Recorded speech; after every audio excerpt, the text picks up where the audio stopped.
I don't stand side by side with nobody till I bleed with them first. What did we just see? You probably think this world is a dream come true. When I step into this ring, yeah, bro, I am addicted. Don't sleep on Luca! Maybe tomorrow we'll all wear 42. If you fight for your dreams will fight for you. JID, also stylized as JID, is the Atlanta rapper signed to J. Cole's Dreamville Records. JID is an artist who, I really started to notice when they started to break out onto the rap scene during, my time in high school. The first record I ever remember hearing from him was Never through YouTube recommendations. He is a rapper that is unique for his style and vocals.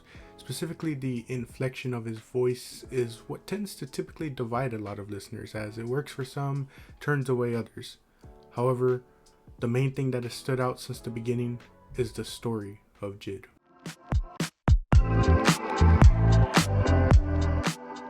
The Never Story is JID's debut album, coming in at 12 songs, 40 minutes. Released in the spring of 2017, The Never Story is all about introducing us to JID, letting us know his story, his experiences, and how they made him into the man he is at this point in time.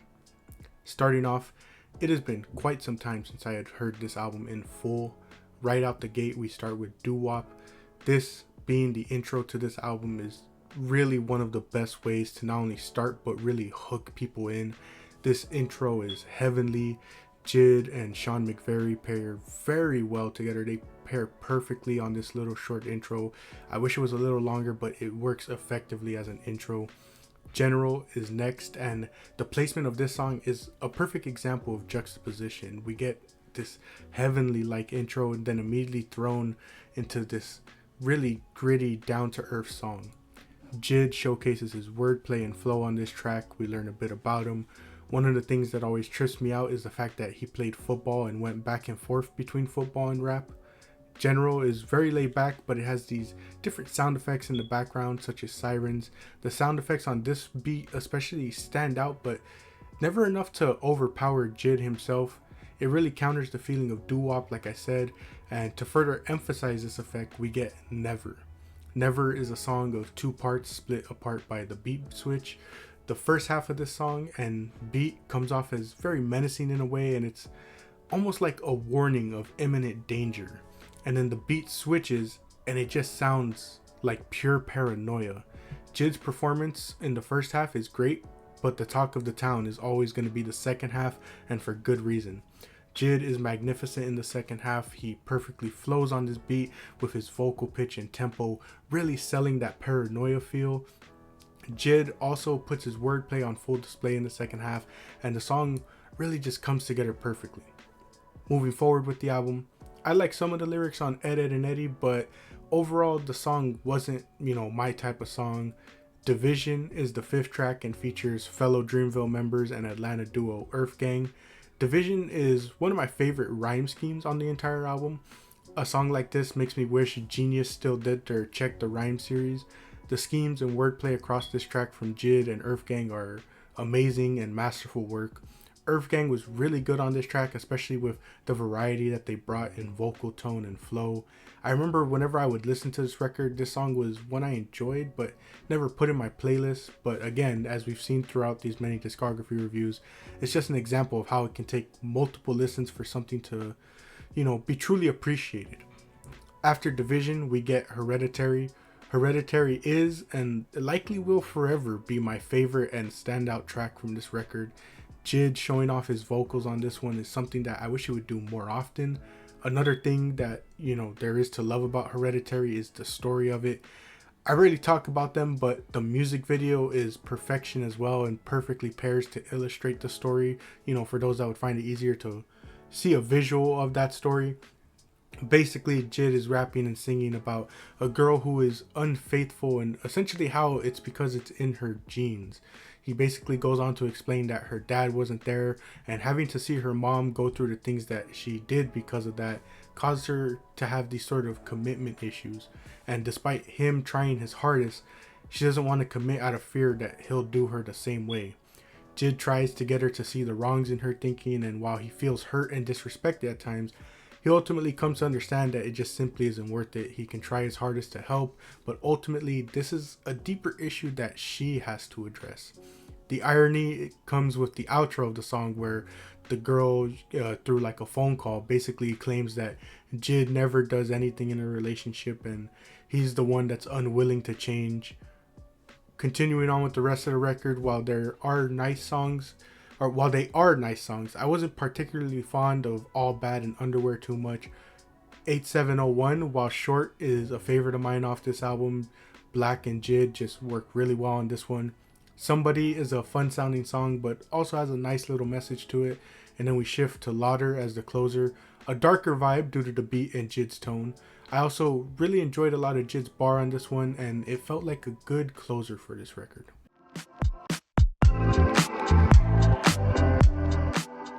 DiCaprio 2 is JID's follow-up record in 2018, coming in at 14 songs, 50 minutes. After the Never Story, it was only up for JID as he garnered more and more attention in the rap world. To make this record stand out, JID went in with the mindset of making each song as if they were their own film. The intro to DiCaprio 2 really sells this, as it allows you to get an idea of all the different ideas this album will hold. The beginning of Slick Talk is so good. I very much enjoyed JID's flow and pace. I will admit, back when this album first dropped and my many listens after when it dropped, I always struggled to get on board with the switch. After the switch, everything sort of changes: tone, pace, beat, flow. However, now I feel like I enjoy it and appreciate it a bit more. While I would want more of the first part, I've come to enjoy the second half now. Westbrook, from the first time I heard it, was one of my favorite songs on the record. ASAP Ferg just adds so much energy, and JID knew what flows would work perfectly on this track. I also like that sort of paranoid like rap style that JID does in the second half. Whenever I hear Off D's, all I can think about is I'm Dante's reaction when this song first released. JID and J. Cole just absolutely run this song for everything.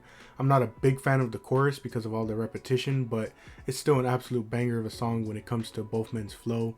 Speaking of flow, JID goes hard on 151 Rum. This beat is very simple, but I very much enjoy it. At this point in my re-listen, one of the things I noted was how much I was enjoying this record. By that, I mean that this album has kind of aged beautifully for me.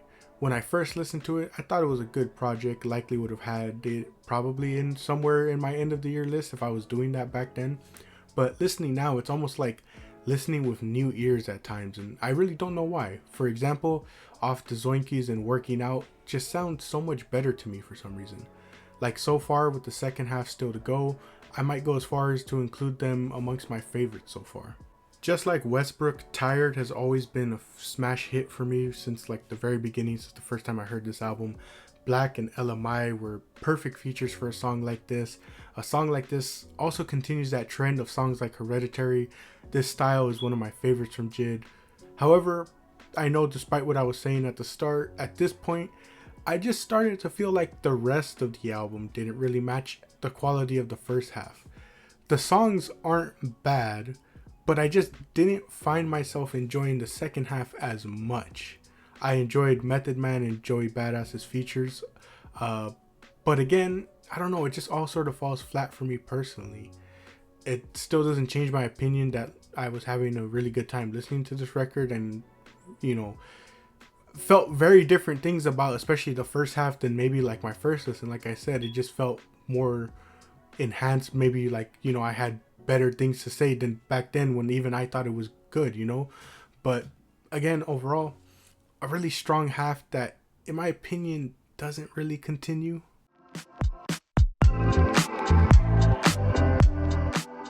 The Forever Story is JID's 2022 release, coming in at 16 songs, an hour and 6 minutes. At the beginning of this video, I talked about learning the story of JID.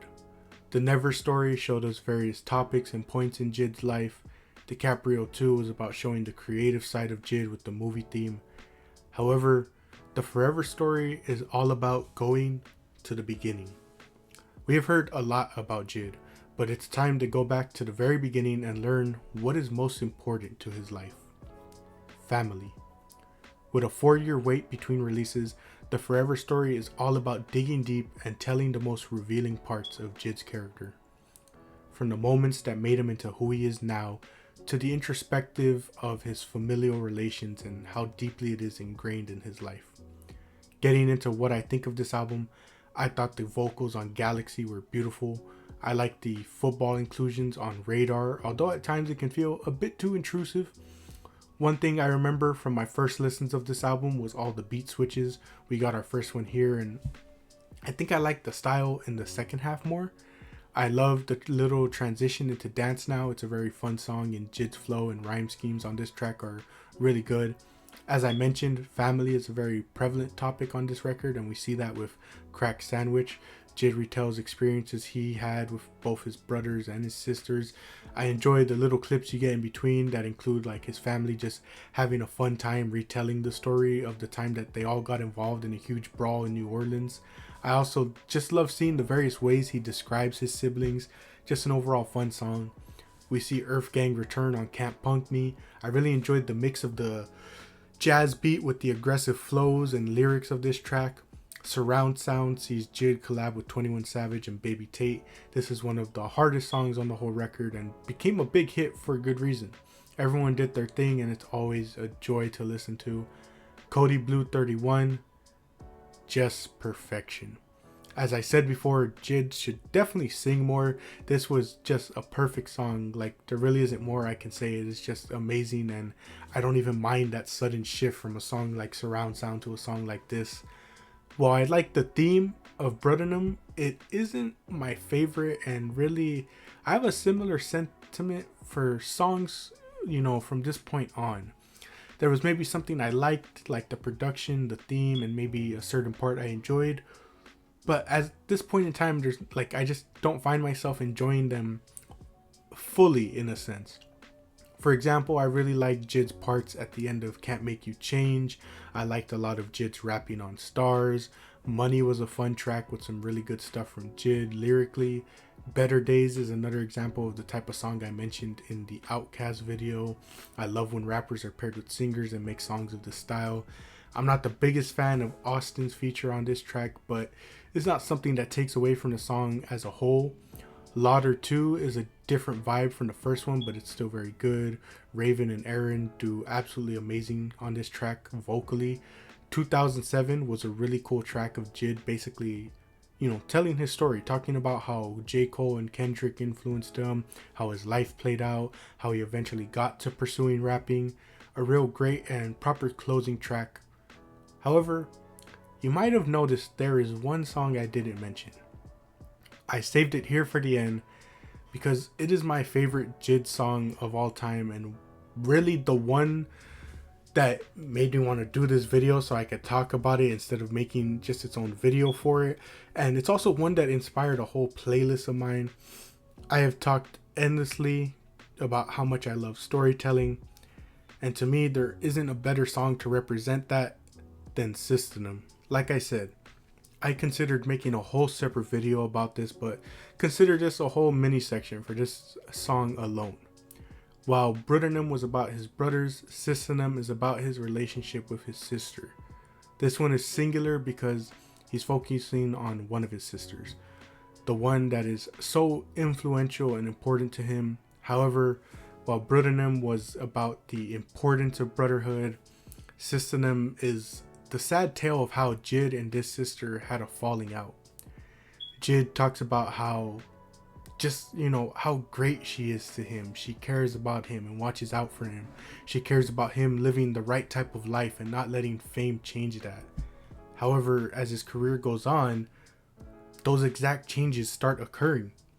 She doesn't like it and she lets it be known, but JID just isn't kind of able to understand and see the things that his sister is talking about. One of the things fame is doing is blinding him. In his eyes, they have wealth now. The family is being taken care of. Doors of opportunity are being opened. Why can't his sister see that? Well, she does, but she sees what he can't, or at least what he isn't, or maybe what he's refusing to see. The way money and fame is changing him. The way family was such a core part of their lives, but now he's away more than ever. As JID even puts it, it seems the only time he sees them is when something bad happens. In the third verse, JID starts to see these things as he puts it, he's a druggie, his money is bloody. He pleads for her to understand and see that he's still her baby brother, the same baby brother. However, most of the communication falls on deaf ears as the two at this point are really only communicating through messages rather than in person. The communication only dwindles from here. She doesn't seem excited to talk to him on FaceTime, and the amount of times they talk just decreases, and yet they still care enough about each other. However, again, we see examples of their differences. JID talks about going over there if somebody's messing with his sister, but it's the line, "It's on the waist." JID even says that he can tell by the way she lives that isn't the case. To me, there's a lot of different ways to interpret this. On one hand, why does he still feel the need to protect himself and others this way? On another hand, maybe she wants him to see that him still living that way is proof that money and fame didn't fix those issues. As JID continues on, he talks again about how he's never there too long. The last time they saw each other was at their grandmother's funeral. As JID says, October, November, and December all passed by with no contact other than Christmas forcing them to be there for their mom. The saddest part to me though is the ending of this verse and subsequently the song. JID tells her that even though they are speaking now, he wants to see her tomorrow. He tells her he just needs to finish this song and then they can truly sit down and talk things out. However, that just seems like the last straw. Once again, he's putting his new life over his family and he doesn't recognize that. It's always just one more song. The ending of the verse sees JID become frustrated at this point. He knows that things are getting bad, but he only makes it worse by telling her to give him back all the money he gave her. This is cut by presumably his sister hanging up, and when he calls back, a message lets him know that the caller is unavailable and we can likely infer she might have blocked him. Even until the very end, JID shows just how much he has changed. Even when his relationship with his sister is on the verge of irreparable damage, he chooses to make the wrong choice and bring money into it once again. To this day, JID lets it be known how much he misses this relationship with his sister and that things still aren't repaired.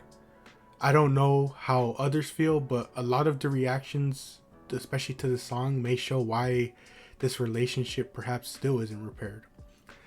Of course, I don't want to speak for others and their personal issues, and I've said it many times before that when I'm talking about these songs, I'm mainly just going based off the song and, never want to make assumptions on real people and their character, but just thinking about the situation presented in this song, everyone's natural response is saying that family shouldn't fight and that one day the two will reconcile. And, I'm not one to say that won't happen, but when you say things like that, think about how the sister feels. Many times it comes off as people painting her in the wrong. It comes off as people dismissing her emotions and essentially dismissing them as invalid in a sense, not thinking that she doesn't have a right to feel that way or act that way towards her brother after his many actions. Like I said, from my perspective, I think she has some fair points. There may be some flaws in certain arguments, but we've seen, again, like I said, we don't know everything, but from JID's account, she was just a sister trying to ensure that her baby brother didn't make certain mistakes and fall into the traps of life. Yet, he really continued to ignore all that and then not understand why she was upset with him. One can even say that as beautiful as this song is, and trust me, I absolutely adore it, it somewhat proves the sister's point.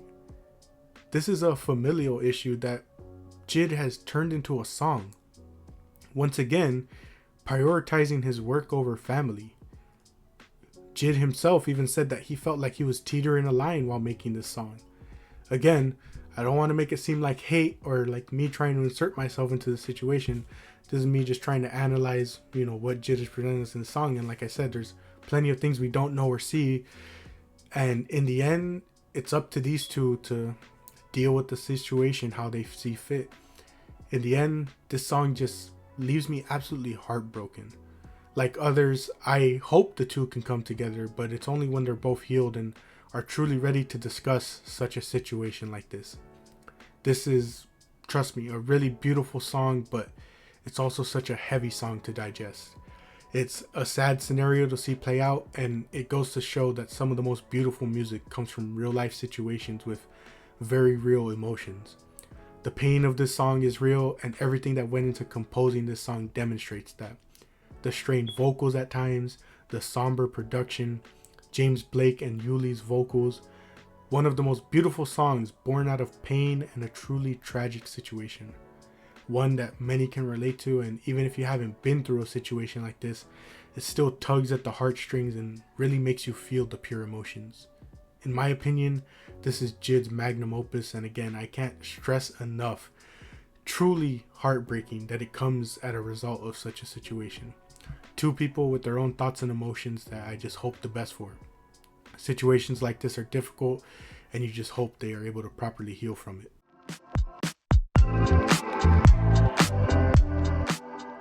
And that is the story of JID, an amazing rapper who is almost like a complete package to me. He has a bag of various flows and styles he can utilize.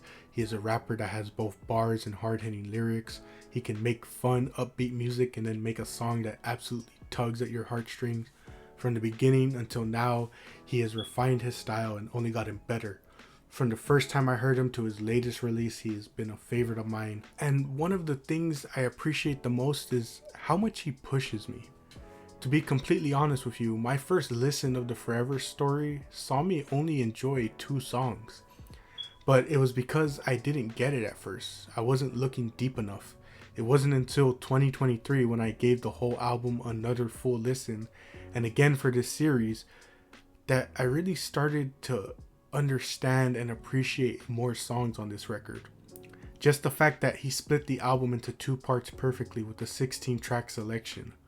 It is artists like JID that will always have a special place in my music because, again, he, like many others, challenges me to look deeper into the music, to see the full story. With that said, as it stands, my current rankings for JID's discography goes as follows. DiCaprio 2 at last, followed by the Forever Story, with the Never Story at first. I will say this discography to me is the most interchangeable. Any of the 3 can really move up and down the list with each listen. That to me is just a testament to the strength of JID's work. I look forward to the next record we get and the challenge that will come. From here, we take a trip back to the K-pop world to look at one of my favorite sets of vocals from the genre with Purple Kiss.